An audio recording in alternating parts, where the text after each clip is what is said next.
Hello guys, welcome to Meera's wonders. ഇന്ന് എന്താണെന്നല്ലേ, കഴിഞ്ഞ ദിവസം കോട്ടയത്ത് പോയിട്ട് ഈ ചീരച്ചേമ്പ് ഞാൻ പറിക്കുന്ന എല്ലാവരും കണ്ടല്ലോ. എന്നാൽ ഇത് വെച്ചൊരു തോരൻ കാണിച്ചു തരാമെന്ന് വിചാരിച്ചു. ഇതേ കണ്ടില്ലേ, ഒരുപാട് നാരുണ്ടായിരുന്നു കേട്ടോ. നമ്മൾ അതിൻ്റെ തൊലിയെല്ലാം കറക്റ്റായിട്ടത് പീൽ ചെയ്ത് കളയണം. എന്നിട്ടത് നമ്മൾ ചെറിയ നമ്മൾ തോരൻ്റെ പരുവത്തിൽ ഇത് അരിഞ്ഞെടുക്കണം. അങ്ങനെ നമ്മൾ തണ്ടുകൾ മൊത്തം കൊത്തി അരിഞ്ഞ പരുവത്തിലേ ആക്കിയിട്ടുണ്ട്.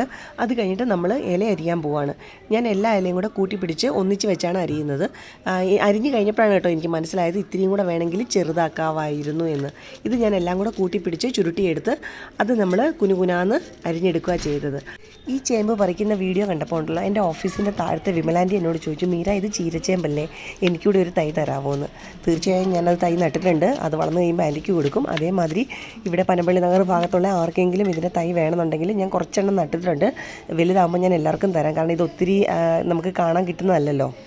അതിലേക്ക് നമ്മൾ 2 സവാള ചെറുതായിട്ട് അരിഞ്ഞതും പിന്നെ ഒരു പച്ചമുളകും കൂടെയാണ് കീറിയിട്ടത്. ഇത് കഴിഞ്ഞിട്ട് പൊതുവേ ഉണ്ടല്ലോ ഇതിൻ്റെ തണ്ടിന് ഇത്തിരി കട്ടി കൂടുതലല്ല. ആക്ച്വലി അതിൻ്റെ നമ്മൾ പീൽ ചെയ്യുന്ന തൊലിയില്ലേ, അത് ഇത്തിരി കൂടുതലുണ്ട്.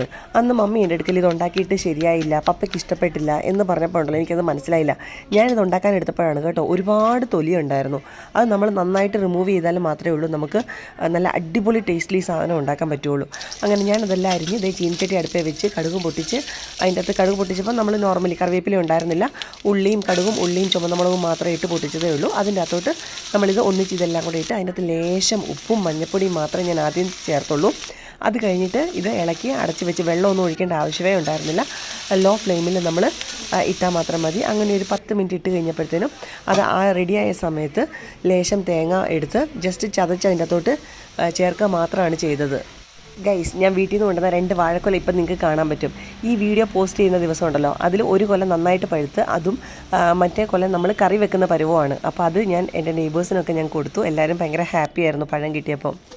അങ്ങനെ നമ്മുടെ ആ തേങ്ങയും കൂടെ ആ ചേമ്പിൻ്റെ കൂടെ ഉണ്ടല്ലോ നന്നായിട്ട് വെന്ത് വരുമ്പോൾ പിന്നെ നമ്മളത് തുറന്ന് വെച്ച് ഒന്ന് ഒലത്തി എടുത്താൽ മതി. ആ വെള്ളം ഒന്ന് വറ്റി കറക്റ്റ് ആ പരുവത്തിൽ. ഗൈസ്, നിങ്ങൾ പറഞ്ഞാൽ വിശ്വസിക്കത്തില്ല, നല്ല അടിപൊളി തോരനായിരുന്നു. ഇതിൻ്റെ അകത്ത് വേറെ സെപ്പറേറ്റ് നമ്മൾ വെളുത്തുള്ളിയോ ജീരകമോ ഒന്നും ഇടേണ്ട ആവശ്യം വന്നില്ല. ജസ്റ്റ് ഇത്രയും സാധനങ്ങൾ മാത്രം വെച്ചിട്ട് നല്ല അടിപൊളി ഹെൽത്തി ആയിട്ടൊരു തോരൻ നമുക്ക് ഉണ്ടാക്കാൻ പറ്റും. ഈവൻ നമ്മുടെ വീട്ടിൽ പച്ചക്കറി ഒന്നും സ്റ്റോക്കില്ലെങ്കിലും ഇത് വെച്ചൊരു സിമ്പിൾ കറി ഉണ്ടാക്കാൻ പറ്റും നമുക്ക്. അപ്പോൾ നിങ്ങൾക്ക് ഈ വീഡിയോ ഇഷ്ടപ്പെട്ടെന്ന് വിചാരിക്കുന്നു.